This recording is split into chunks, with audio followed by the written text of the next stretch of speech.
7वीं शताब्दी। कोरोमंडल तट पर भोर अभी धुंधली है।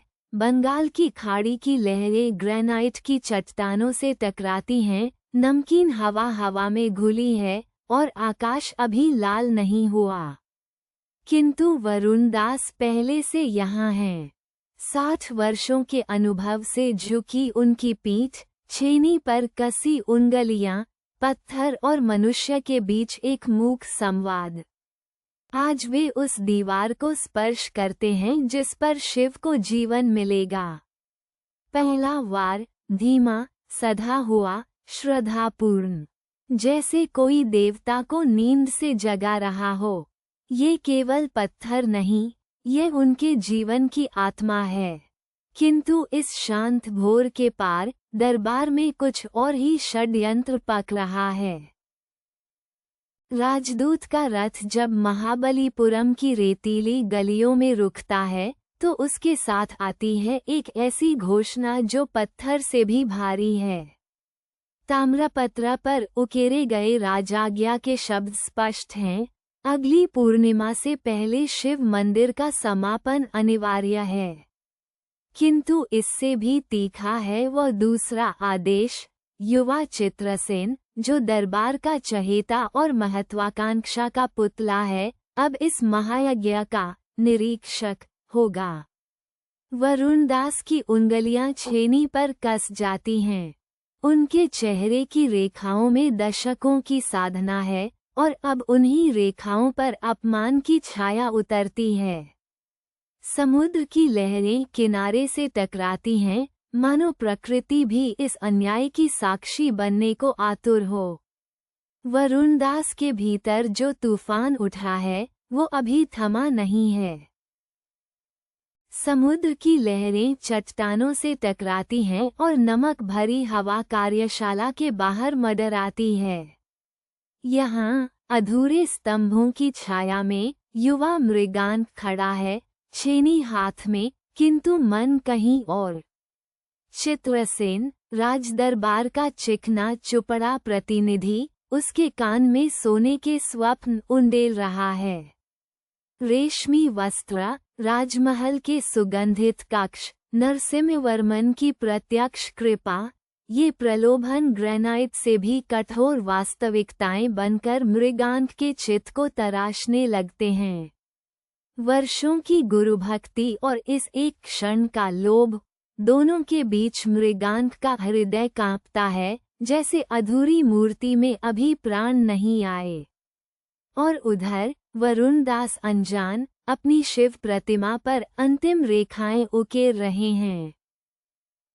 रात का अंधेरा महाबलीपुरम को ढक लेता है, किंतु वरुण दास की छेनी नहीं रुकती।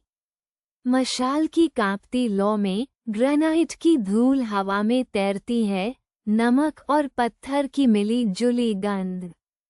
समुद्र की लहरें चट्टानों से टकराती हैं, जैसे प्रकृति स्वयं उनके साथ संवाद कर रही हो।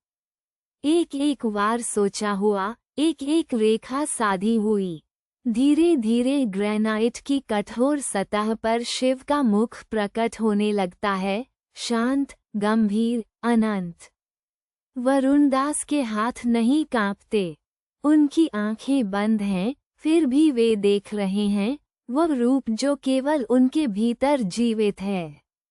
ये केवल शिल्प नहीं, यह आराधना है। किंतु यह एकांत साधना अधिक दिन नहीं चलेगी। दरबार की छाया अब तट तक पहुंचने वाली है। रात गहरी है। समुद्र की लहरें चट्टानों से टकराती हैं, जैसे कोई अशुभ संकेत दे रही हों। मशाल की कांपती रोशनी में वरुण दास एक दृश्य देखते हैं जो उनकी आत्मा को भेद देता है। उनका प्रिय शिष्य मृगांक चित्रसेन के हाथों में ताड़पत्र थमा रहा है। वही ताड़पत्र जिन पर गुरु के दशकों के अनुभव की स्याही सूखी है। वरुण दास के हाथ की छेनी पत्थर पर गिरती है, एक नी शब्द चीख। मृगांक पलटता है, उसकी आंखों में पछतावा और भय एक साथ तैरते हैं। गुरु का चेहरा पाषाण सा स्थिर है, किंतु भीतर कुछ टूट रहा है, जो वर्षों की साधना से जुड़ा था। अब प्रश्न केवल मंदिर का नहीं, वरुण दास की अंतिम परीक्षा का है। रात के तीसरे पहर, बंगाल की खाड़ी अपना क्रोध उंडेलती है। मानसून का तूफान महाबलीपुरम पर टूट पड़ता है। आकाश चीरती बिजली, नमक और वर्षा से भीगी हवाएं और समुद्र की पाव स्याओ जो पत्थर की नींव को हिला देती है। बांस का मचान कड़कड़ाता है, टूटता है, अंधेरे में बह जाता है।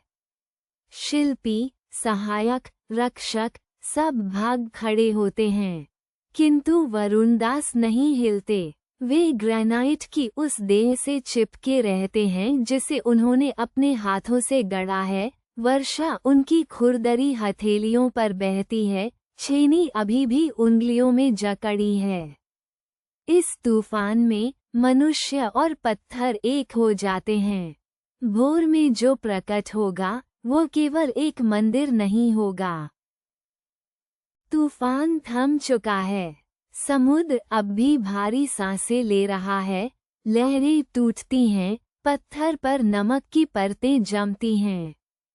और इसी भीगी, थकी सुबह में मृगांक लौटता है। उसके पांव डगमगाते हैं, आंखें झुकी हैं। उन आंखों में न अहंकार है, न महत्वाकांक्षा, केवल वह भार है जो विश्वासघात के बाद आत्मा पर पड़ता है। वरुण दास चट्टान के पास खड़े हैं, छेनी अभी भी हाथ में। वे मुड़ते हैं, एक पल ठहरते हैं, जैसे पत्थर ठहरता है वार से पहले। फिर वृद्धा हाथ उठते हैं और शिष्य के कंधे पर टिक जाते हैं। टूटा रिश्ता जुड़ता है, चुपचाप, जैसे दरार में मिट्टी भरती है। किंतु इस क्षमा की कीमत अभी चुकानी बाकी है। राजदरबार में दीप शिखाएं कांपती हैं। वरुण दास, हाथों में छेनी के घाव, आंखों में सत्य की ज्वाला, राजा नरसिम्हवर्मन के समक्ष खड़े हैं। वे कोई याचना नहीं करते, वे प्रमाण रखते हैं, शिल्प की रेखाएं, पत्थर के साक्ष्य और दशकों की निपुणता जो झूठ से नहीं दबती। चित्रसेन का मुख पीला पड़ जाता है। उसकी साजिश, जो महीनों की चालाकी से बुनी गई थी, एक वृद्ध शिल्पाचार्य की निर्भीकता के सामने धूल में मिल जाती है। राजा की दृष्टि कठोर होती है, न्याय का आदेश गूंजता है। सभागार में मौन छा जाता है, वो मौन जो केवल सत्य की विजय के बाद आता है। वरुण दास झुकते नहीं, वे लौटते हैं अपने पत्थर की ओर, जहां उनका असली युद्ध अभी बाकी है।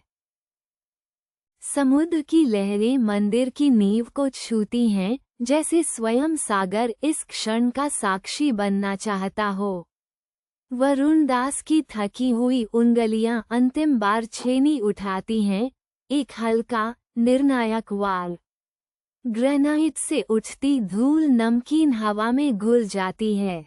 फिर मौन, दशकों का संघर्ष, रातों की जागरण, रक्त से लथपथ हथेलियां, सब कुछ इस एक पल में समा जाता है। वृद्ध शिल्पाचार्य धीरे धीरे उठते हैं और शिव के पाषाण वक्ष पर अपनी हथेली रखते हैं। पत्थर ठंडा है, किंतु उसमें जीवन स्पंदित होता है, उनके जीवन का स्पंदन। सूर्यास्त की सुनहरी आभा मूर्ति के चेहरे पर फैलती है। वरुण दास मुस्कुराते हैं, परंतु दरबार में षड्यंत्र की आंधी अभी थमी नहीं है। लहरें आती हैं, जाती हैं, पर पत्थर रहता है। वरुण दास धीरे धीरे चलते हैं, रेत पर उनके पांव के निशान समुद्र मिटा देता है, किंतु उनके हाथों के निशान, ग्रेनाइट में उकेरे, शिव के वक्ष पर अंकित, 1000 वर्षों की आंधियां न मिटा सकीं।